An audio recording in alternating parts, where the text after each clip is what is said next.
welcome back to Sports Plus Passion. I know it's been a few weeks, but have decided to regulate my postings to at least once a month, maybe twice at the most. Make sure you set your alerts, subscribe, follow me on Instagram and Twitter at The Real Brana. Do all of that and you'll definitely know what's upcoming, what's new, what's gonna be posted, whether it's a podcast, whether it's my vlog. Let's jump right into it. The biggest topic that has been trending, talked about, being discussed within the past few days is the NFL free agency deadline. A lot of big moves, a lot of historic moves, some things that were surprising, some things that weren't. So I'm just gonna be covering that and only a few, only the big top headlines, just to break down for you guys and let you guys know what you should be looking towards in the upcoming season. To hit the first headline, Nick Foles. Nick Foles definitely secured the bag and got what he deserved within this free agency period. The man has basically been a savior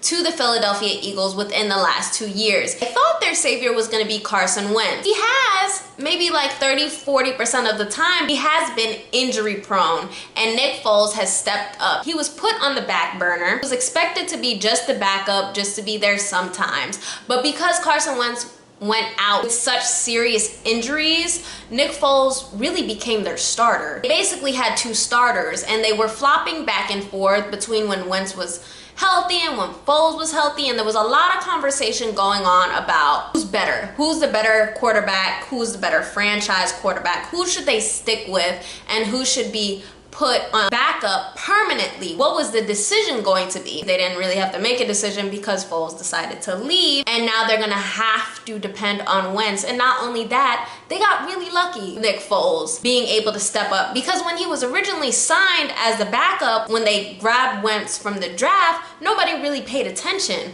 until they needed him, until he led them to a Super Bowl and to a Super Bowl win and won MVP. So the man is great in his own definition. He secured a 4-year, $88 million contract with over $50 million guaranteed from the Jacksonville Jaguars. The Jags have their own issues. They're not the best team. They have a lot of things to do to grow and be the potential that they need to be. They saw a glimpse of that with Blake Bortles, who has been with the team for a few years but definitely has not been able to get them to where they need to be as far as playoff and Super Bowl contending wise. Foles definitely made a sacrifice to be the number one, be the headliner, be the complete savior 100%. You know, he's not gonna just be expected to come in when somebody's hurt. And mind you, the Jags really also made a sacrifice in kicking Bortles altogether. They didn't even decide to keep him.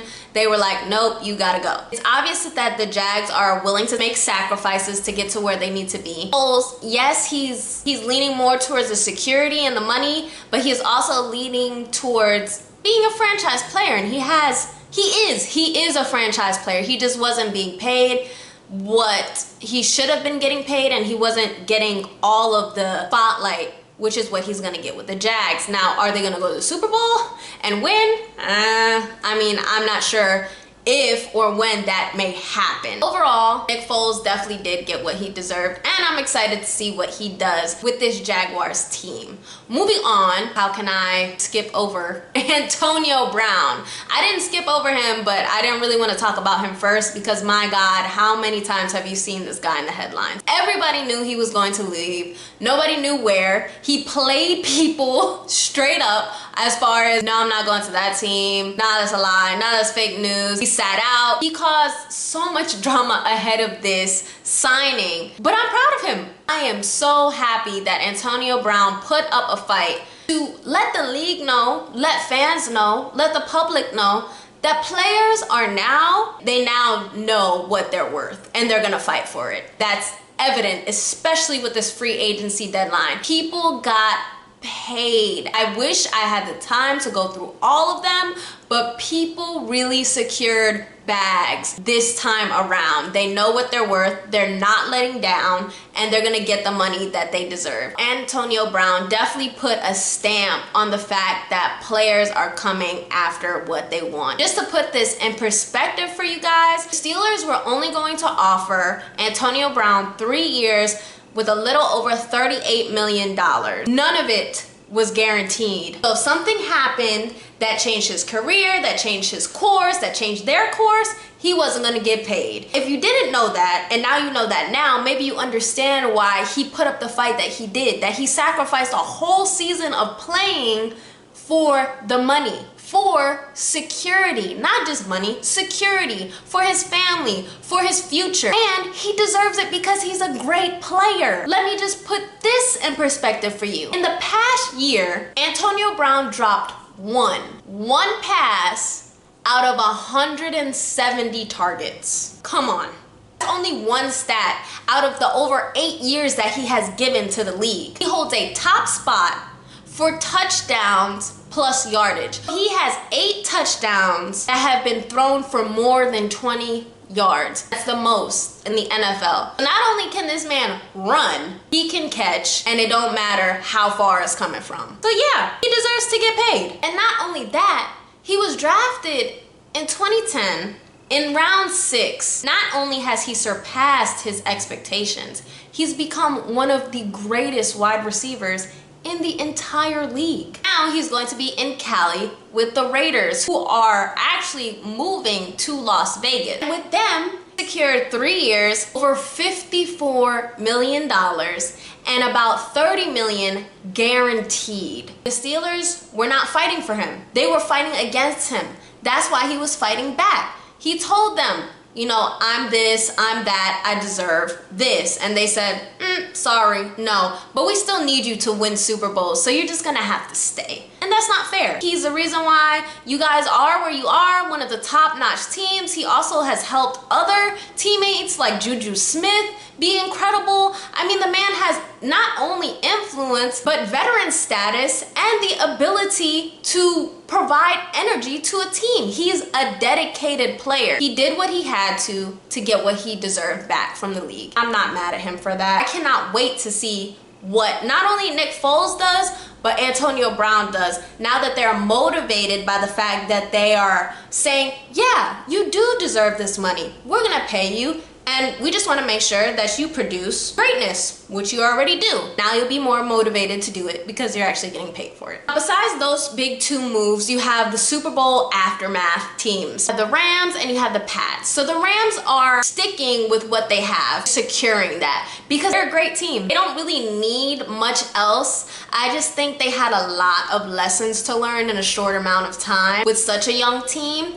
And now they kind of just need to go back to the drawing board. Here's what we did wrong, here's what we did right, move on. But as far as players, they have some of the best players in the league. They made it more obvious when they re-signed Dante Fowler Jr., who has been one of the best additions to their team. He's definitely become one of the best pass rushers in the league. Some of the beast moves this guy has put on quarterbacks, with sacks, with hits. He's a monster. The Rams were not gonna hold back in securing him. He came from the Jags and he didn't play the whole season, but with the games that he played, he made all of the difference. The stats that he racked up were a pass deflection, fumble recovery, multiple sacks and hits on quarterback, and multiple big plays leading up to the Super Bowl and in the playoffs. If you don't remember, he had a huge hit on Drew Brees, which led to an interception, which basically amped up the possibility for the Rams to win. Yes, there was a little bit of controversy after, towards the end of the game,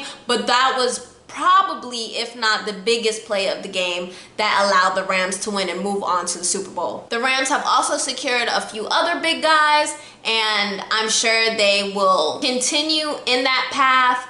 They understand that protecting their quarterback and their running back is their primary function. That is what's going to help them win games. They did struggle a little bit on defense this past year. I think that's what ultimately kind of shook them down to the ground and didn't really allow them to be fully encompassed enough to win the Super Bowl, so they may focus on that. But definitely protection is a big thing. They're coming to win. I hope they do.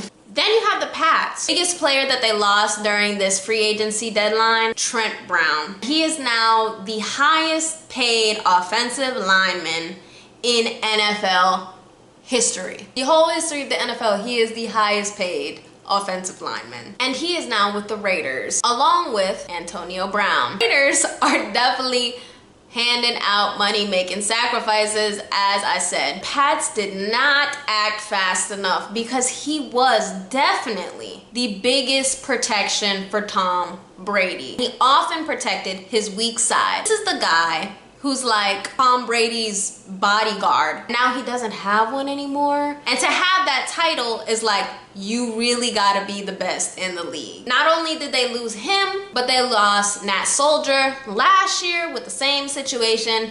These are two of the best, the biggest guys to be offensive linemen, to give protection to their quarterbacks, to make a difference, to add time in the pocket, etc. The list goes on and on. So the Patriots, they're gonna have to make something work because they're losing more players than they can add. And at this point, if Tom Brady, with his age, doesn't have the protection that he needs, they are not going to win. That man loves to sit in the pocket and wait and be patient and then throw the ball. He doesn't really move a lot. If he doesn't have the protection to sit where he needs to and seal the field like he needs to, they're not gonna win. Hopefully, they give somebody else a chance to take over as one of the best teams in the NFL. I mean, come on.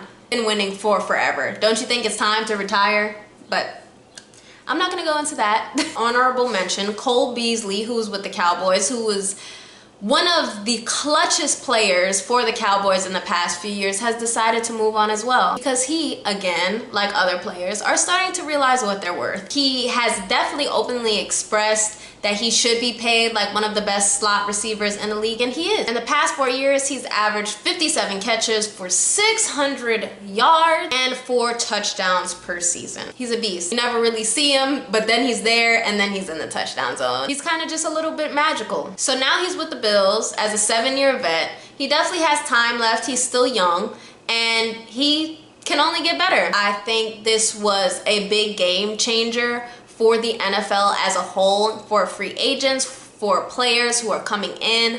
They're gonna start fighting for what they deserve, and the NFL is gonna have to realize that they can't be cheap, because otherwise they're gonna lose really big players or they're gonna cause drama, which costs them wins, possible championships. The structure and the idea of the league is gonna be more competitive for players, and I respect that, and I'm glad to see that change. That's all I have for today, guys. Make sure you tune in upcoming weeks to see any alerts, anything that I'm going to be posting, doing, a lot of big things always on the way. Make sure you follow me on Twitter and Instagram at TheRealBrana. Make sure you subscribe, like, follow, comment, all of that good stuff. And I will see you again next time, guys. Bye.